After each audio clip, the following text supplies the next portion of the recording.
नमस्कार, जय माता दी। आज की इस वीडियो में हम आपको माँ मंगला गौरी व्रत की कथा सुनाएंगे। एक समय की बात है, पंपापुर नाम के एक छोटे से गांव में एक साहूकार अपनी पत्नी के साथ रहता था। साहूकार के पास भगवान का दिया सब कुछ था, सभी प्रकार के सुख ऐश्वर्य उसके पास थे, मगर उन्हें एक दुख सताता रहता था कि उनके कोई संतान नहीं थे, जिससे साहूकार और उनकी पत्नी बहुत चिंतित व दुखी रहते थे। यह दुख उनके मन को हमेशा कचोटता रहता था। एक दिन की बात है, उस साहूकार के घर एक साधु महात्मा जी आए।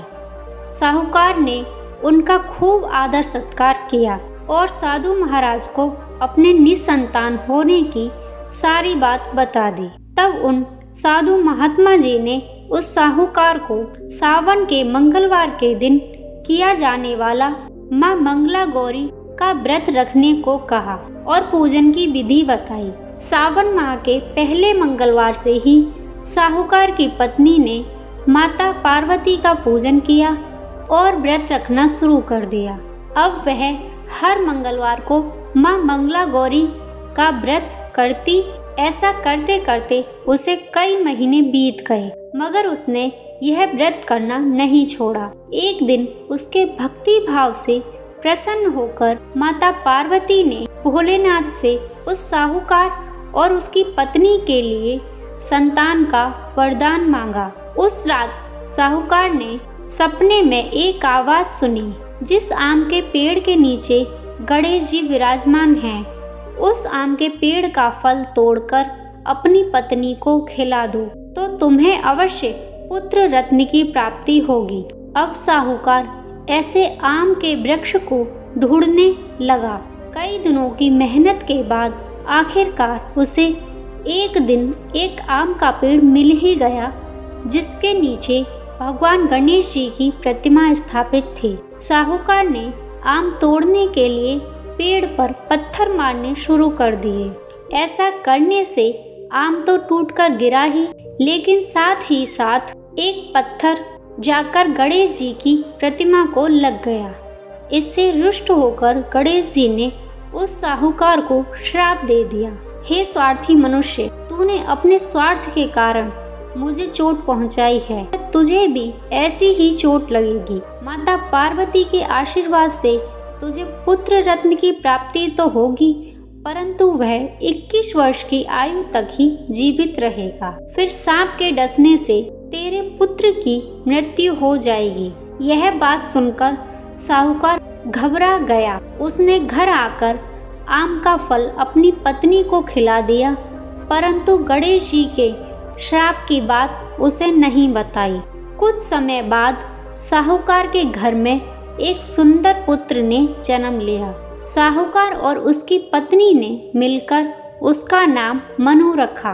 देखते ही देखते मनु 20 वर्ष का हो गया। मनु अपने पिता के साथ व्यापार पर जाने लगा। एक दिन घर लौटते समय दोनों पिता और पुत्र भोजन करने के लिए गांव के तालाब के पास पेड़ की छांव में बैठ गए और भोजन करने लगे। तभी उस तालाब पर गांव की 2 लड़कियां कपड़े धोने के लिए आईं। उनका नाम मंगला और कमला था। कपड़े धोते समय दोनों आपस में बातें कर रही थीं। कमला ने मंगला से कहा, क्यों मंगला, तुझे याद है मैं कब से मंगलवार को माँ मंगला गौरी का व्रत कर रही हूँ। अब कुछ ही मंगलवार के बाद मैं इस व्रत का उद्यापन करूँगी। इस व्रत के करने से मुझे मन वांछित वर की प्राप्ति होगी और मैं सुख चैन से रहूंगी। ऐसा कहते हुए कमला आगे बोली, मंगला, तू भी अगले साल के सावन से पहले मंगलवार से यह व्रत प्रारंभ कर देना, तो तुझे भी अखंड सौभाग्य के साथ मनपसंद वर की प्राप्ति होगी। कमला की बात सुनकर मंगला भी व्रत के लिए तैयार हो गई। वहीं वह दोनों पिता और पुत्र लड़कियों की बातें सुन रहे थे। उनके वार्तालाप से साहूकार समझ गया कि कमला नाम की लड़की उसके पुत्र के लिए सर्वश्रेष्ठ है, क्योंकि वह माँ मंगला गौरी का व्रत करती है और उस व्रत के प्रभाव से उसे अखंड सौभाग्य का वरदान प्राप्त हुआ है। यह सोचते हुए साहूकार ने तय किया कि कमला का विवाह मनु के साथ करवाएंगे। अब साहूकार कमला के पीछे पीछे उसके घर की ओर चल दिए। कमला के पिता उस नगर के नामी साहूकार थे। उन्होंने कमला और मनु के विवाह के लिए हामी भर दी। मनु का विवाह कमला के साथ कर दिया गया।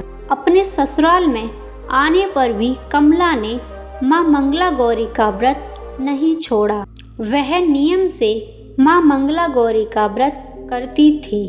उसके व्रत से प्रसन्न होकर एक दिन माता पार्वती ने कमला को स्वप्न में दर्शन दिए और कहा कि सुनो कमला, मैं तुम्हारे व्रत से प्रसन्न हूँ, लेकिन तुम्हारे पति की आयु कम है।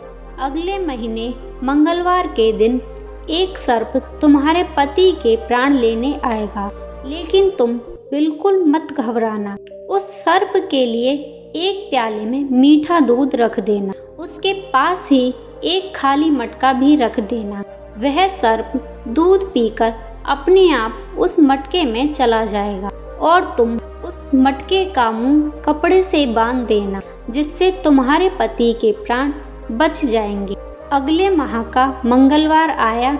कमला ने यह बात किसी को नहीं बताई और माता पार्वती के कहे अनुसार ही किया। सांप आया और दूध पीकर मटकी में जाकर बैठ गया। कमला ने मटकी का मुंह बांध दिया और उसे जंगल में रखाई। माता पार्वती की कृपा से कमला के पति के प्राण बच गए। इस प्रकार माँ मंगला गौरी व्रत के प्रभाव से मनु श्राप से मुक्त हो गया। जब घर के सभी लोगों को यह बात पता चली तो सब लोग बहुत प्रसन्न हुए और माँ गौरा के गुणगान गाने लगे। गांव की महिलाओं ने कमला से व्रत की विधि पूछी और व्रत करना प्रारंभ कर दिया। कमला ने अगले मंगलवार माँ मंगला गौरी व्रत का उद्यापन खूब धूमधाम से किया। ब्राह्मणों को भोजन कराया, दान दक्षिणा देकर उनसे आशीर्वाद प्राप्त किया। इस प्रकार माँ मंगला गौरी के आशीर्वाद से कमला के पति की जान बच गई। हे माता पार्वती, जिस तरह आपने कमला के पति की आयु लंबी करी, उसी प्रकार भी सुहागनों के पति की आयु लंबी करना। कहानी को कहते सुनते व हुंकार भरते सब पर कृपा करना। जय माँ मंगला।